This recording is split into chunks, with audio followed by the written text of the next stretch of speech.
Por eso, Gaby, ya estamos conectados con Delsa Solórzano, que es presidenta de Encuentro Ciudadano, diputada en Asamblea Nacional de Venezuela, vicepresidenta del Comité de Derechos Humanos de la Unión Interparlamentaria. Está conectada con nosotros en este momento desde Argentina. Delsa, ¿qué tal? Pablo Vicente la saluda junto a Gabriel Pulvirenti y Belén Martínez. ¿Qué tal? Un saludo para los tres y gracias por su interés en Venezuela. Gracias por atendernos. Bueno, estábamos desarrollando esta información que es realmente grave, donde imaginamos que las denuncias empiezan a aparecer y se está expandiendo cada vez más esta información a nivel mundial. A ver, estas denuncias son viejas para nosotros. O sea, el caso de la joven Granadillo es un caso de hace un par de años que en Venezuela fue bastante sonado, pero lamentablemente debo señalar que casos como estos ocurren en mi país a diario.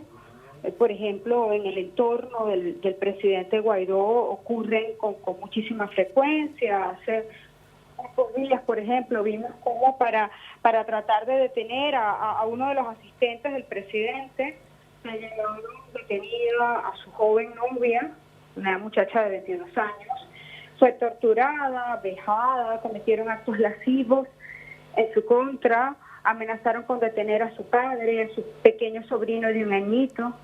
Hace también cerca de un par de años un caso muy sonado en Venezuela donde un militar desertó, porque en Venezuela los militares que piden licencia o baja, como se denomina acá, que es el retiro de la Fuerza Armada, son detenidos y entonces lo que está ocurriendo es que los militares escapan.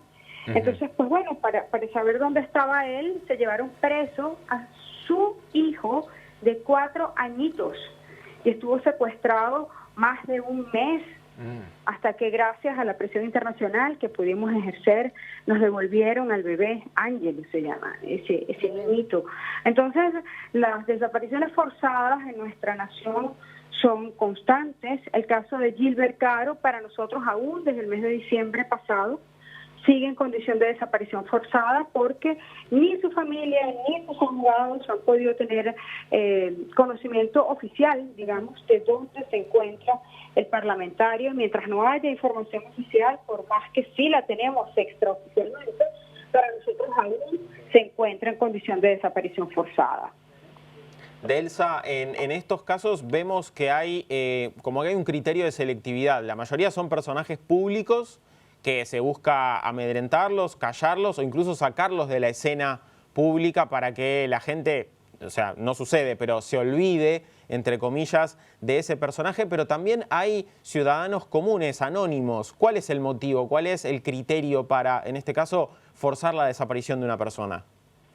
Hay diversas razones. O sea, la razón principal es que vivimos en dictadura en Venezuela y les escucho decir que por lo menos hasta 2025 no tendremos posibilidad de una salida electoral y pacífica. En Venezuela no existe esa posibilidad, porque vivimos en dictadura y las dictaduras no se cuentan en elecciones. Hay de todo entre los desaparecidos forzosamente o forzadamente. Por ejemplo, hay médicos que se han atrevido a denunciar la verdadera situación que vivimos en el país con relación a la terrible pandemia del COVID-19.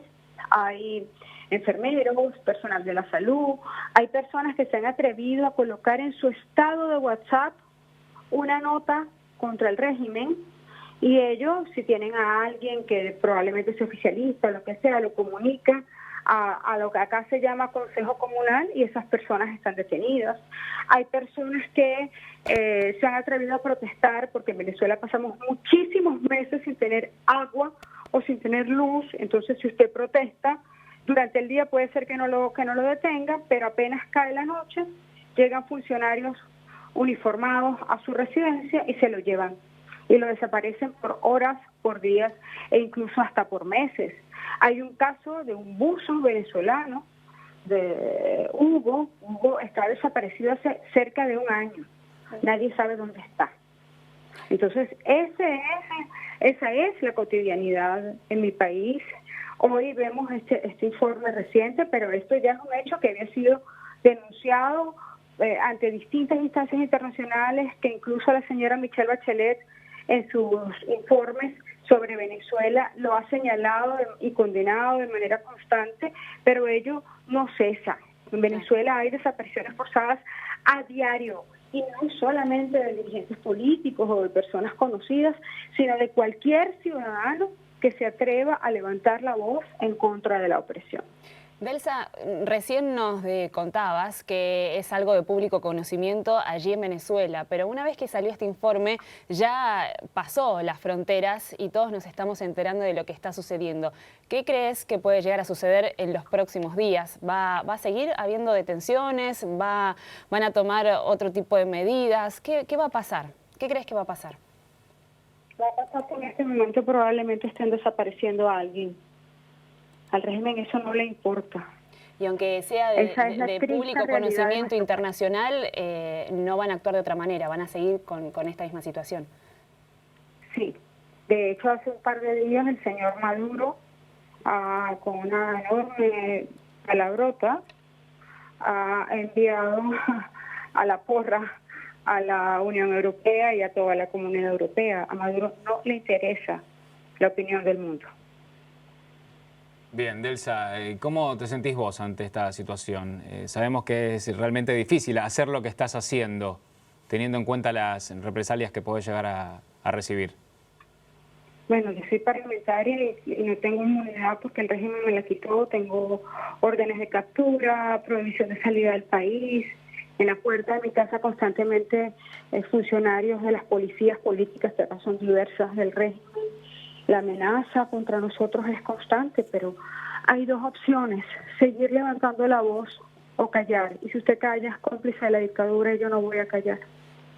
Delsa, recordamos aquel episodio que se hizo público en todo el mundo cuando usted e incluso el presidente Guaidó estaban a bordo de diferentes camionetas y fueron atacados por militantes del chavismo. ¿Cómo fue esa situación?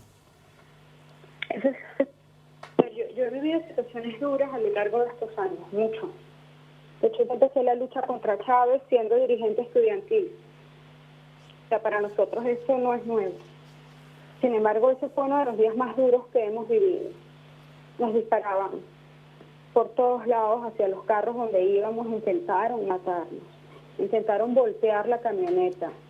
En ese momento, felizmente, estábamos en la camioneta del presidente Guaidó, que es la única camioneta blindada que hay en todo el equipo, y a pesar de ello, los vidrios de la camioneta quedaron destruidos debido a la enorme cantidad de disparos que recibimos por parte de atacantes del régimen. En Venezuela hay un grupo paramilitar que se autodenomina Colectivo, que es auspiciado y promovido desde el régimen y que actúa en conjunto con funcionarios uniformados, con el FAES, que es una policía civil que está integrada conjuntamente por funcionarios policiales, pero también por colectivos.